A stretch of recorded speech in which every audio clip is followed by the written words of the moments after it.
Just saying. Can I say something? Do it. Okay, everybody, grab your tinfoil hats on. Let's put it on. All right, everybody on with the conspiracy hat. Okay, we got it. Okay. So are you going to suggest? You are Locked On Rays, your daily Tampa Bay Rays podcast. Part of the Locked On Podcast Network, your team every day. Hello, my name is Kevin Weiss. That intro is a banger, and I'm Ulises Sambrano. We are the host of the Locked On Rays podcast, part of the Locked On Podcast Network. Thank you for making us your very first listen every single day. Be sure to check out and subscribe to our YouTube channel at Locked On Rays. You can also find us on X and Instagram at Locked On Rays, and email us anytime, lockedonrays@gmail.com. All right. It is that time. Mailbag episode, and we have a bevy of them to get to. Questions, comments, concerns, hot takes, and it all. So let's not waste any time. This first one, pretty brief message, but we'll take it. From Samuel, he says, if the team plays like that every time you all go to the Trop, I'm buying. Glad you got to see a good one. Sam, thank you. We appreciate it. That is referencing the game that Ulises, myself, and others attended on Friday evening, the breakout City Connect game where we saw good things all around. Yes, we did. So, hey, Sam, I don't know where you are. I didn't say on the message, but if you're buying, bud, let's get together. Let's have some good good talk at the Trop and meet up over drinks, man. Why not? And yeah, we need all the help we can get between parking. Well, we have a plug for that, but between the expense on the sessions and tickets. No, not anymore. Not anymore, Kev. Not anymore, because the only thing we're bashing is the dollar sign. Yeah, we are not bashing the quality. The quality control is up to par, and sometimes above that. We're talking about the sticker shock of I buy a beer, chicken tenders, and fries, and it's $40. And I know different ball game, single A baseball, major leagues, but recently I did go to a Tailwagon Tuesdays game at Yankee Stadium for the Tampa Tarpons going up against the Clearwater Threshers. And first of all, the tickets are just $2. Parking is free. You can sit literally wherever you want because nobody checks. Wait. Anywhere on the stadium is $2. Anywhere. Yeah. Oh my God. Now they might give you like a listed, okay, here's your seat, but you can sit anywhere. That's awesome, man. So we actually sat in the handicap section with the dogs because one of our dogs is kind of a half-wit, but that's neither here nor there. What I'm saying is for $40 at the Rays ballpark, I got a beer, chicken tenders, and fries. For $40 at single A baseball game, I received an extra long hot dog, sausage and peppers, peanuts, soda, souvenir soda, and a 25-ounce beer. So that is talking about bang for the buck. And they have water stations, water fountains. They have splash guards, cup holders. I mean, they go the whole 9 yards with all that. It's got cup holders in every seat? To my knowledge, everyone that I've sat on has had a cup holder. And it makes sense. I mean, that's where the Yankees perform their spring kind of games, upset. So they have kind it going of upset about that. Not gonna lie, the cup holder thing, it is really a thing for me. If you're an everydayer, you definitely know that, and you're probably tired of us talking about the cup holder situation. But you know what? Some people have other things. That's one of my things. Cup holders. You know what? Let me devil's advocate this. You're not seeing big league baseball though. Hey, I was seeing some quality play out there. The defense was shockingly impressive. I had no idea who any of the ballers were on the field. There's one guy that I sort of heard of for the Threshers, but there's no like Jason Dominguez's on the roster. High A or double A? I think it's low A. Oh, it's even low A. Oh. Yeah. Okay. Somebody check me on that. Florida State League. But the defensive play was immaculate. I mean, wow, very hard hit ground balls, scooped up and thrown accurately to the man at second or first, going back, making a play look easy at the warning track, communicating on catches in the gap, fly ball in no man's land. You have the shortstop or the second baseman calling off the two other outfielders. Like it was well, tough. I'll be honest. I like where you're going with this. You're a segue master, because talking about defense, we got somebody else talking about defense here. We do, but first we have to tell the audience something very important. Do you think your mother likes chocolates? 100%. I know she not only likes chocolate, but loves chocolate and devours chocolate. Mine does too. And maybe if you're listening or watching this, your mother does too. So guess what? Let's get something thoughtful for mom on DoorDash this Mother's Day. It's coming up. It's Sunday. You can surprise her from wherever you are. Maybe you're very far away from mom. Well, you can surprise her with some fresh bouquet, the latest tech, gift cards, self-care treats, and much, much more to make her day that much better. And isn't that what we all want? To make your mom feel really good at least one day of the year, celebrate her? Let's do that. So you can get 50% off your next order, up to $15 when you spend $15 or more on your next flour, convenience, grocery, or retail order now on DoorDash. And what's the podcast code? It's Locked On MLB. You got to use Locked On MLB. 50% off your next order, up to $15 when you spend $15 or more on your next flour, convenience, grocery, or retail order now on DoorDash. Again, you want to make your mom feel appreciated on Mother's Day, and you can definitely do that by using DoorDash. Order now and get everything you need for Mother's Day on DoorDash. Use code Locked On MLB, and you get 50% off your next order, up to $15 when you spend $15 more on your next flour, convenience, grocery, or retail order now on DoorDash. That's Locked On MLB. Order using DoorDash today. Terms apply. Kevin, did you know that you can team up with friends for timed tournaments if you use Monopoly Go? I am aware of that, and it's pretty great.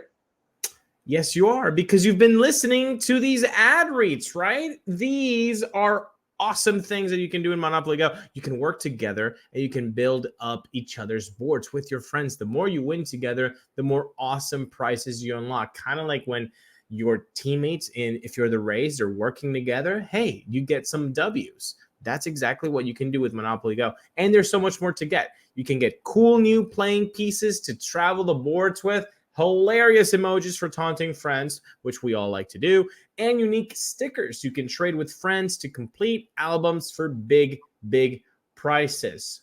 Guess what? Monopoly Go also feels new and exciting every day with constantly changing tournaments and challenges. A ton include their own unique mini games like digging for treasure or robot pachinko machines. And there's always new timed events that help you win big, like massive multipliers for everything you win or rent frenzies. So today, go get yourself Monopoly Go, either on Google Play or the App Store.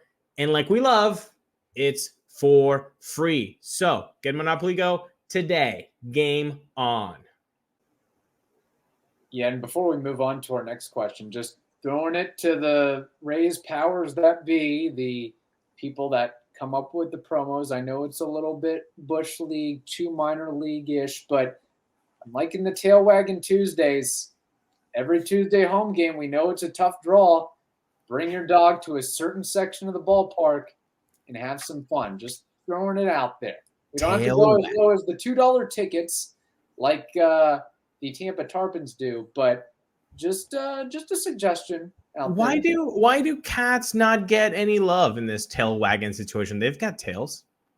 Allergies, and nobody likes cats, and cats don't like anybody else, and they get lost in the cat box. I love this. There's going to be cat lovers on this episode. Please drop your hate on Kevin on the cat situation down below. Look, I don't hate cats. Cats hate me because the allergies are unsustainable in my end. But he only likes 6-toed cats that are in Key West for his wedding. That's the only type of cat that Kevin's cool with. Yeah.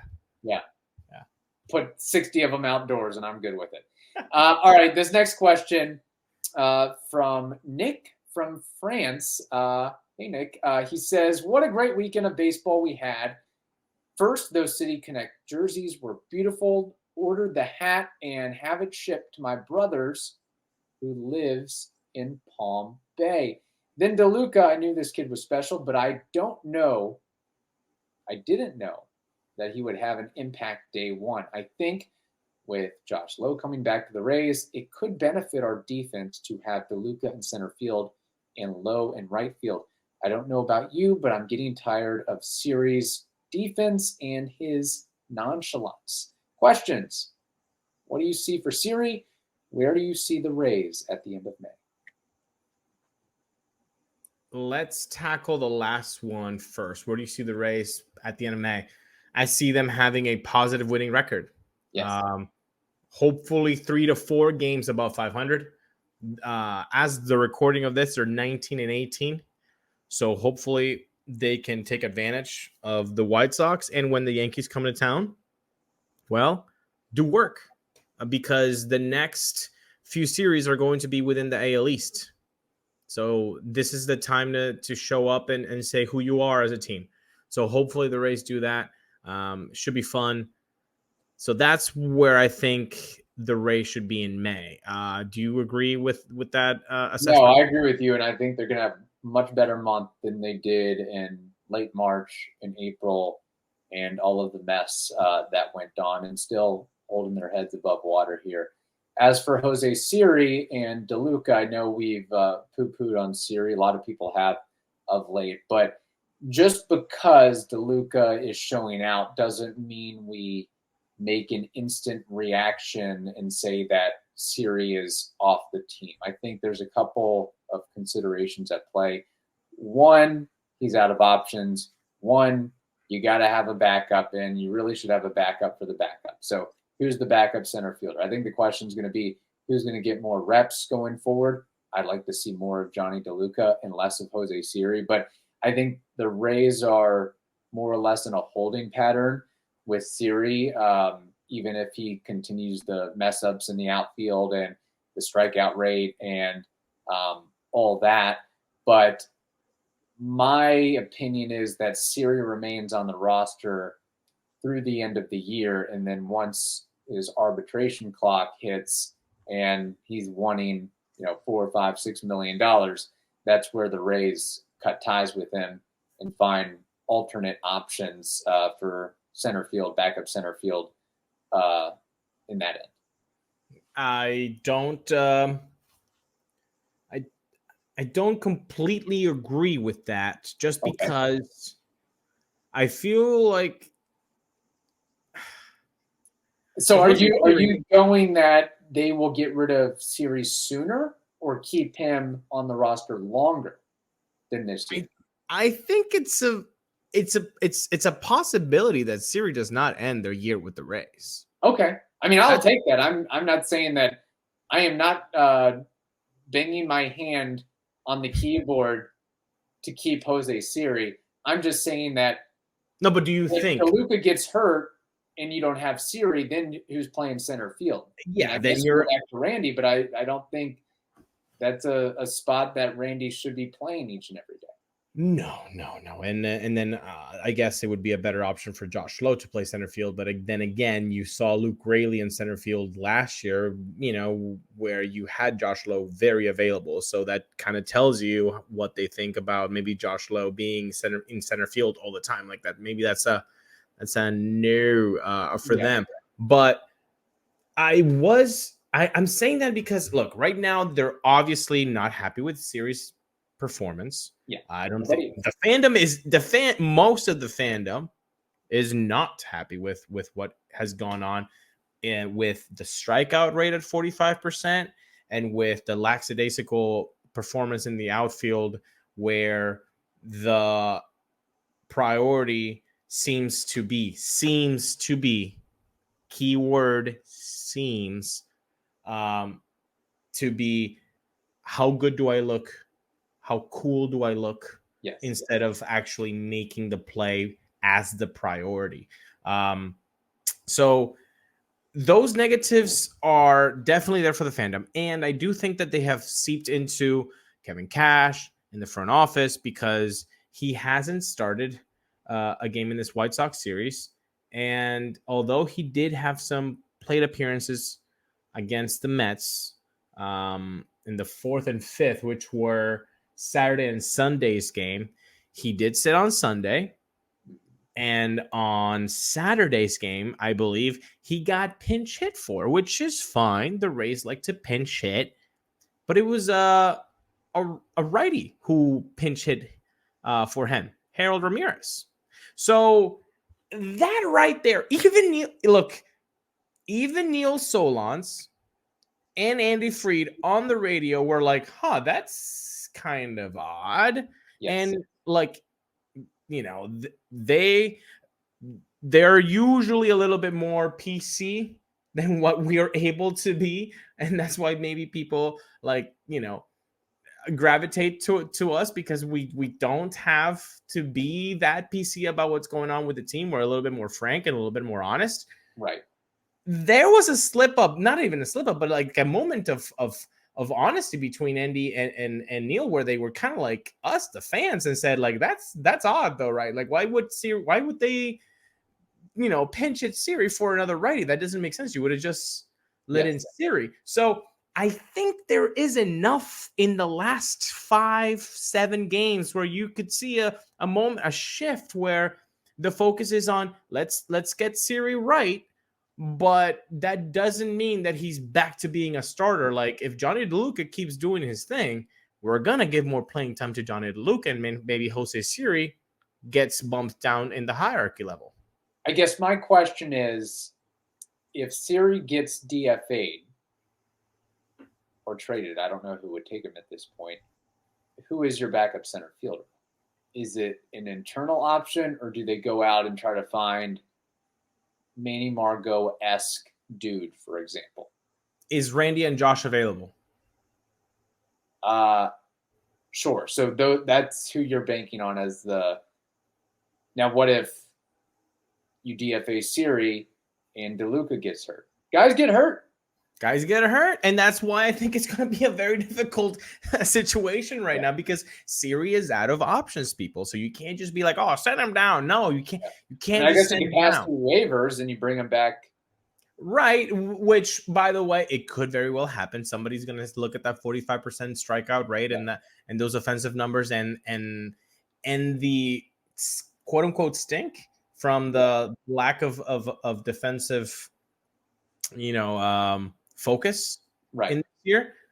But then again, when you have an elite tool, you're going to be wanted.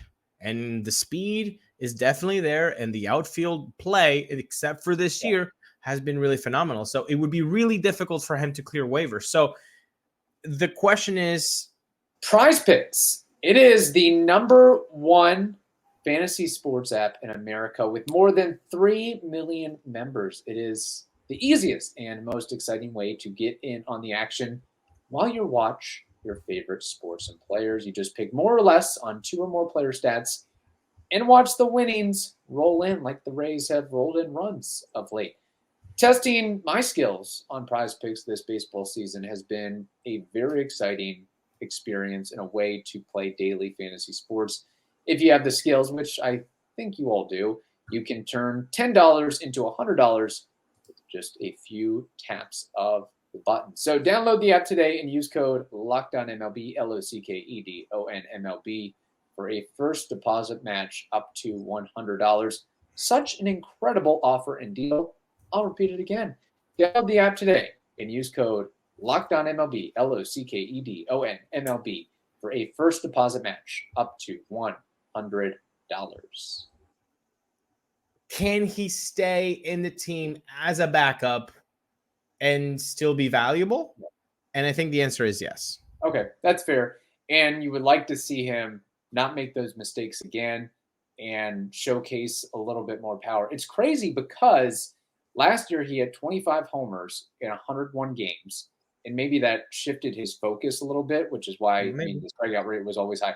Look, we know what Siri is. He's going to hit between 180 and 210 every year. He's not really moving above that, but you hope that with the strikeout rate, with the lack of on-base percentage, that he'll at least give you some dingers as well to go along with the speed and the defense, and we have not seen that to this point. But he was the guy to replace Kevin Kiermaier, and there's been stretches where it was like, yeah, we don't really miss Kevin Kiermaier right now, but then we're at the point where it's like Kevin Kiermaier would never do what Jose Siri just did. So it's a really interesting dynamic about what's going on. And just like the job was Siri's to take after the Kiermaier non-resign, it's DeLuca's now to take with what Siri is going through.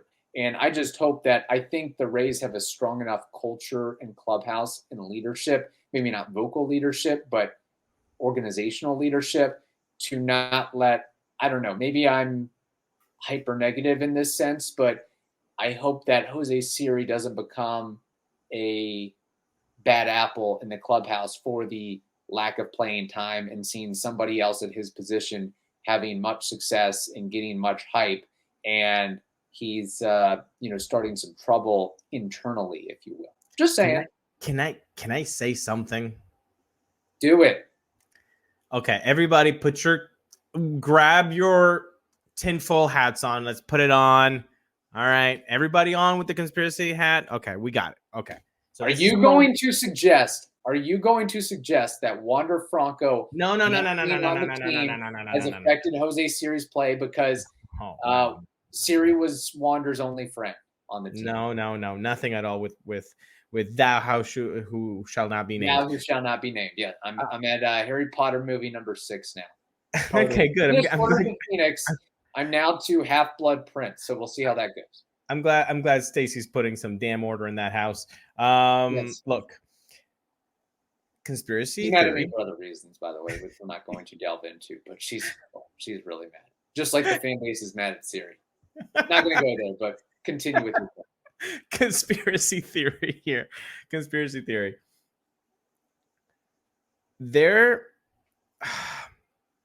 We have obviously been pro Johnny DeLuca since the start. Yeah. You can go back on the tapes. Yeah, when he was acquired in trade, we were like, I watched a couple of clips, read a couple of quotes, and said, I like this guy. But this is us from the outside. I feel like, and this is where the conspiracy theory comes in, the media that gets access to the clubhouse is really pro Johnny DeLuca right now. Yeah, I buy it. So, I mean, is there something happening behind the scenes where they've been told, hey, push the narrative where we like Johnny DeLuca, make the fandom like Johnny DeLuca? We can tell you, the Rays have not spoken to us about this at all. Yes. We just like Johnny DeLuca. But it seems, could it be that the mainstream media likes Johnny DeLuca? Of course it could be. And that's why this is a conspiracy funny theory. But I'm just saying, it's been rather obvious, the love for Johnny DeLuca by everyone. So I'm just saying, is there something behind that where there could be talks about, hey, push this because this other guy ain't gonna cut it? Yeah, and some subtle and maybe not so subtle shade toward Siri between BA and Dwayne and Neil and Andy. You said that a couple of days ago. Yeah. That during the broadcast, they were kind of hinting at it. I told you about what I heard from Neil and Andy. So you've got the radio guys, you've got clubhouse questions and answers, and then you've got the TV broadcast. I'm just saying, conspiracy theory. Prop bet to your conspiracy theory. Day after the trade deadline, is Jose Siri on the Rays roster or no? Right now on May 7th, cough, cough, cough. Yeah, I would say he's not with the Rays. I will say he is, just based on the aforementioned injury stuff, but Sure. I don't feel overly confident about it. So there it is. Great question there from Nick from France. This next comment comes from social media. The Cranky Fan. Haven't heard from him in a while. He says, are you aware the Yankees are paying for Instagram posts, sponsored posts, that is, to buy tickets at the Trop this coming weekend? Really appreciate a team that is so egotistical to pack the stands with its own fans. It's helping a division rival and small market team increase its revenue. And if you're watching on YouTube, you can see the screen grab sponsored Instagram post with a New York Yankees at Tampa Bay with Aaron Judge as the poster boy, May 10th through May 12th. First glance at that, you think, okay, the Rays are up in New York, right? Nope. They are at the Trop. The Yankees have it in their color, their font, their brand standards, and they want their fandom to pack the Trop, which wouldn't be the first time that happened. And I'll be curious to see what the percentage breakdown is this weekend of Rays fans to Yankees fans, vice versa. We saw a pretty large smattering of Mets fans this past weekend. And I've not checked the standings recently, but I think Yankees fans have been relatively happy so far this season. They love the Juan Soto action and all of that as well thus far. If there was a lot of Mets fans, there's going to be a lot more Yankees fans than Mets fans. So hopefully a lot of Rays fans are going to show up. I feel like I do want to go to a game this weekend. I don't know which one, but I do want to go one just to just show support. The boys are playing well, and there's nothing better than watching Yankees fans go to the Trop, spend money for the franchise, and then go home being really, really sad and distraught about how a team with that, low payroll can beat their very, very rich Yankees team. So hopefully if you guys can make it to a game, you can do so. That would be great. Oh, and thanks to the Cranky Fan. Hadn't seen him in a while, so thank you for sending that. Yeah, we love the Cranky Fan. He always gives us some good. He's funny, man. But I get it. Look, Steinbrenner's name is all over the Tampa Bay area. There's a high school in Hillsborough County named after him. There's a Boys and Girls Club named after him. You have spring training, Yankees, of course. You have their, I think, training and rehabilitation facility in Tampa, the 27 rings, all the people that have moved and retired over the years from New York. I mean, it's been pretty embedded year in and year out. There was a point, I don't know if it's still around, but one of the local sports radio stations in town actually broadcasted Yankees game. I saw a stat somewhat recently that the percentage, how do I phrase this? There are 3 times more Yankees fans living in Tampa Bay compared to Pittsburgh. Does that make sense at all? That is gross. Yeah. So that's what we're dealing with. And we have the notorious Severino quote of, hey, we like playing at the Trop because, the Rays don't have many fans that show up. So it feels, like a home game. Guess what? So if the boys are in a 6-game winning streak, then hopefully that won't be the case with the Yankees coming in. And it's probably gotten worse. Like, I know that the Rays are building up generational youth fan bases. Get them now. They become adults. They have kids. And then you got family fans for life.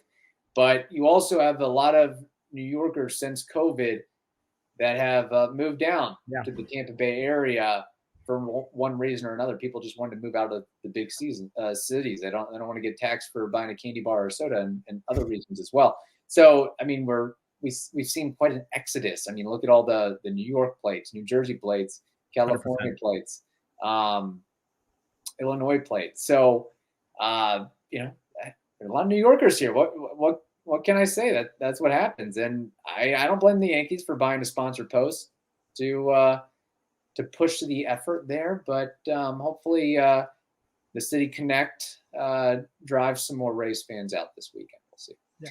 All right. We have one more question to get to, and that is a voice memo from another one of our great listeners. Hey, Kevin and Ulises. It's Locked On Superfan Jack Voorhees calling with another hot take. Here's something I'm noticing. Here I'm watching the Brewers-Rays series, the second game in, and the fielding is beginning to fall apart. I believe, here's my theory, this is a consequence of the bad pitching, and specifically pitching that does not get across the zone, right? You can be beat if you get a pitch across the zone and they get a hit or they get a home run, but just not that many walks. Here's a further consequence of walks, is that over time, your infield, your outfield, the fielding falls apart because they're not getting the reps of throwing. The timing is off. They should be getting a good amount of ground balls and pop-ups if you're getting it across the strike zone, right? That's my theory. I'd love to hear what you have to think about it.